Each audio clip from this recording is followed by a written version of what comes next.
ignored the fact that I was a Vietnam veteran because of previous things that had happened when I came back.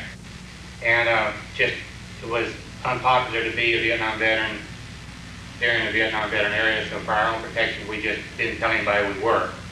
And I just now recently realized that I have absolutely nothing to be ashamed of, that I fought an honorable war, and I survived, and I did what I thought was right for my country, and I wasn't given an opportunity to win the war, so it was unfair for anyone to say to me that we lost something that we weren't given an opportunity to win. So I just started, speaking out for what I believe in now, and that's why I'm having this interview with you now. Well, Tom, you mean to say that, here you are, here the vets are all in Vietnam, and of course they fought honorably and bravely, and technically they won the war. It was brought to a peace treaty. But when you came back, you were made to feel that you had done something wrong, and you sort of hid out for a number of years. Yes, in so many words, that's exactly true. As a matter of fact, I have even stated myself that we lost the war over there. I have said it myself, and I felt like that we did, from what I could see. When you take the same geographical location over and over and over again, and give different lives each time, it doesn't take long. You feel like this war is something wrong with the war. So I could say I was in the early 1966, and we were very conscious and gung-ho, and I was RNA. I asked to go to Vietnam. I volunteered to go.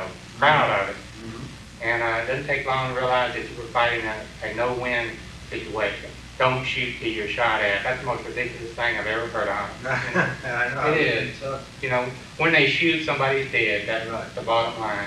Well, but when you came back, you ran into opinions that helped convince you, yes, sir. Contrary to what you knew to be true, and you believed that for a while, yes, until you now you've come to realize it wasn't true. Right. So that is how badly the country was misinformed when you came back, and it had that kind of impact on you, right? That's why I don't doubt that the media was putting out something that wasn't true, because too many people were against something that that I believed in when I went and did it. Mm-hmm. And after I got back, I didn't believe in it anymore. I got to looking at it and decided that I didn't really think it was worth giving my best friend life for on the very first operation.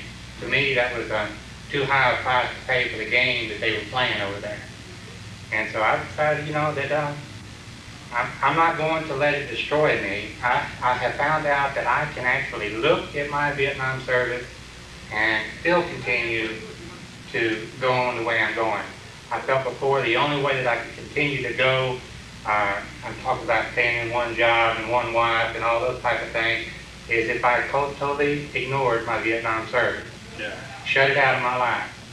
And now I realize, it seemed like the people here did not want to hear about it. Nobody wants to hear about it, and so it causes me nothing but grief. So why not shut it out? But I don't believe that anymore. You feel better, right? I feel better now, and I realize now that I have every reason to be proud of what I did in Vietnam, and nobody can tell me otherwise any longer, because I know, and I can look at it, and I can stand up and say, we still have things that are unsettled, and we need to get them taken care of.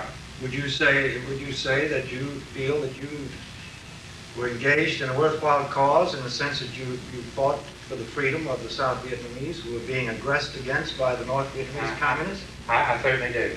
So that was a worthwhile service? I think that, to me, it was, like I say, I volunteered to go to Vietnam. I asked to go, and I felt like that, we were helping these people overcome the bad guys, and we did. While we were there, that's what we did. We did help them. You did, no doubt about it. I don't know, it was all just given up, and they were just turned over to the, to the communists. Yeah, to the communists, and we just left them totally helpless. So. Tom, let me ask you, while you were over there, of course, there was a lot of rioting and so on, the campus peace movement, so-called. How do you feel about the war protesters here in the United States? That's that's an interesting question, because I'll tell you the truth, I believe in what they were trying to say. You know, they were trying to say that, you know, we want peace, we don't want this kind of thing going on, and I can agree with that. I don't have any disagreement with that. Right.